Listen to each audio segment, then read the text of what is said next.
It's 1863. Poor Hey. Huh? Yeah. Right? Recaps. Do you want to do first, second? First. Oh, has this been recording this whole time?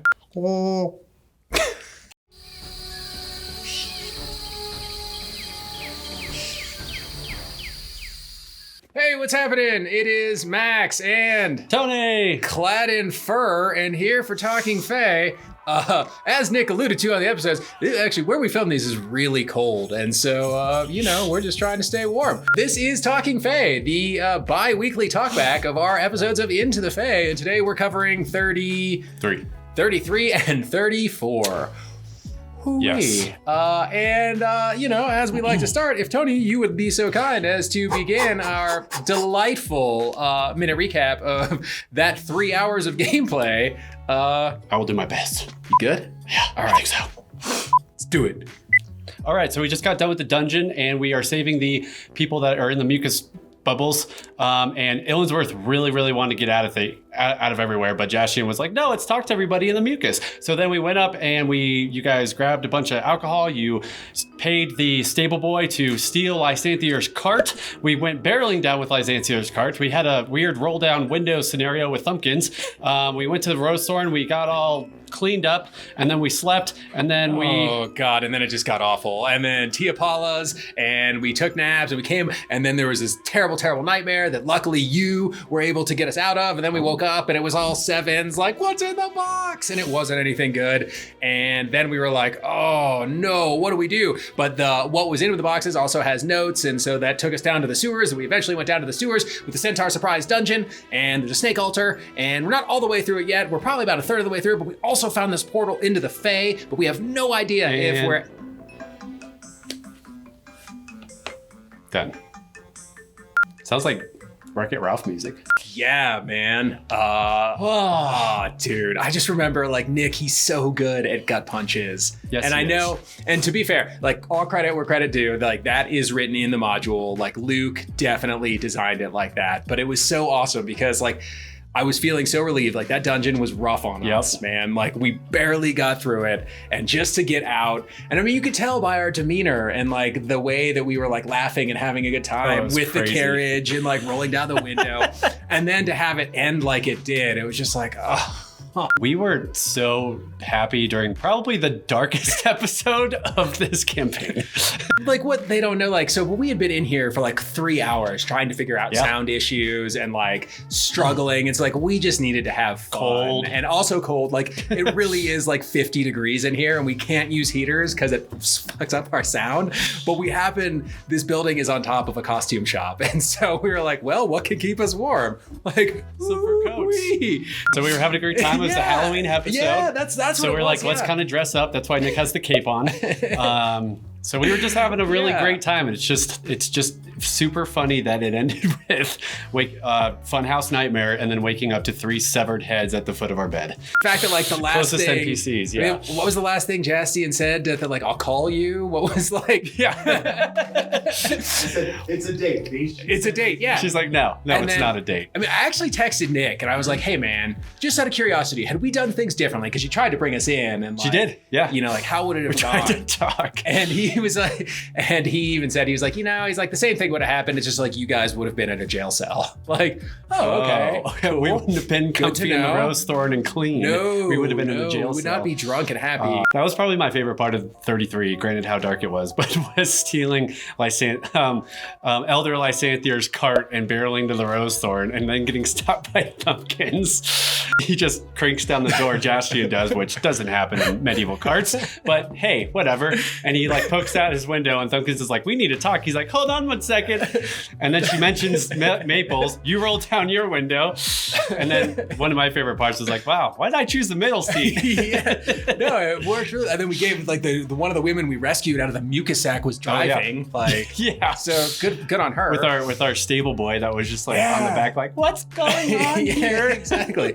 I feel like working for that creep who was in a cult was worse than like working for Pablo will be better for sure. I think we did him a good service. No doubt, man. Pablo put him to good work. By the way, Pablo, his screening process needs to be more robust. That is true.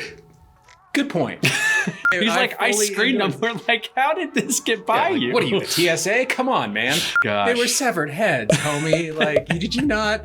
Were they not dripping through? I don't know. No, they just weren't magical, which I guess that's a good thing to do, that's kids, fair. when you're That's going fair. through a D&D campaign is to get things through security, just make them mundane. Like, obviously for Thelma, like Jastian and Thelma, like those are the best. That was Yeah. the best connection. It was. Was there someone else you could have thought of that would have like been more of Oh, a for gut punch Gord? for you and Gord? I don't think on camera or on during campaign. I mean, if he went meta and did something from my past, but that wouldn't really fit into the Right, story as much.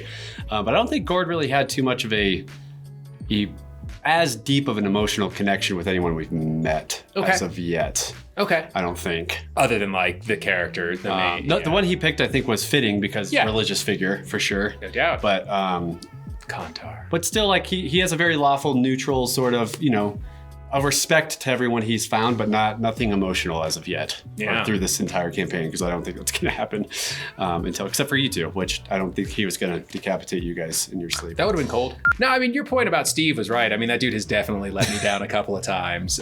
Every time you came still- to for help, No, it's true. it never worked out. No, it's true. I mean, he still didn't deserve to go out like that. Like, No, It he couldn't did have not. been pleasant before they got there. The nightmare was interesting. Yeah. Come back to the nightmare phase. We haven't had those in quite some time. Yeah. We had a really big one with all three of us involved.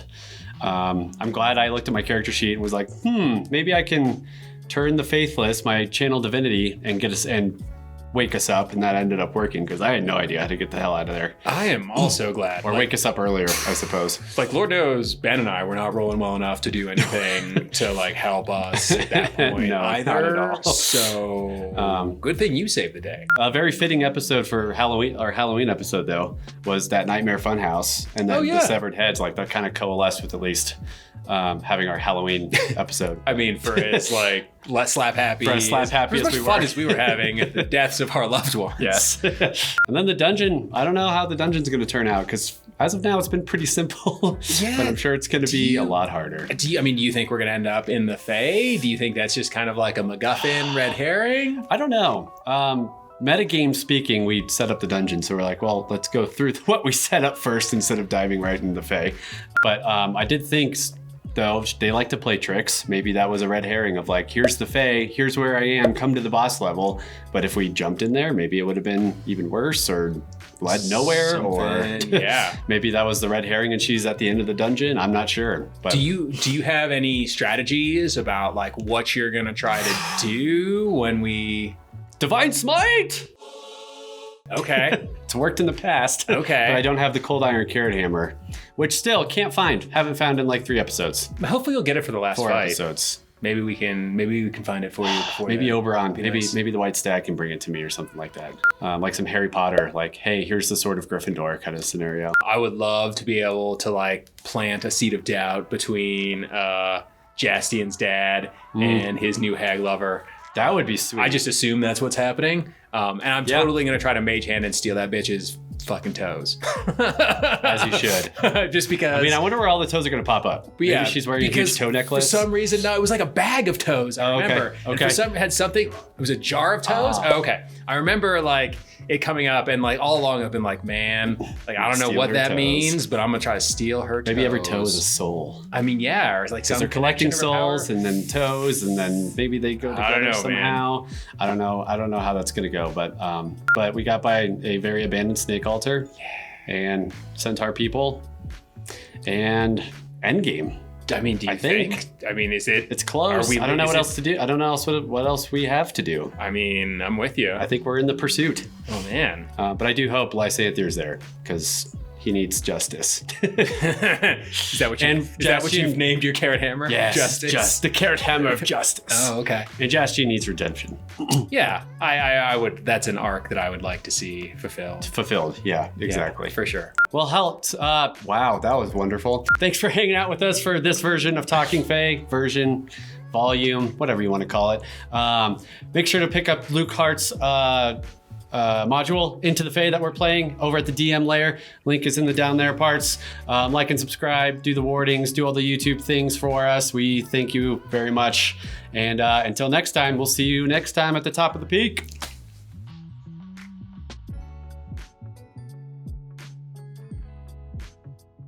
What I just thought of was there was a similarity, but the session 0, you beheaded a statue, and we got severed heads of our beheaded friends.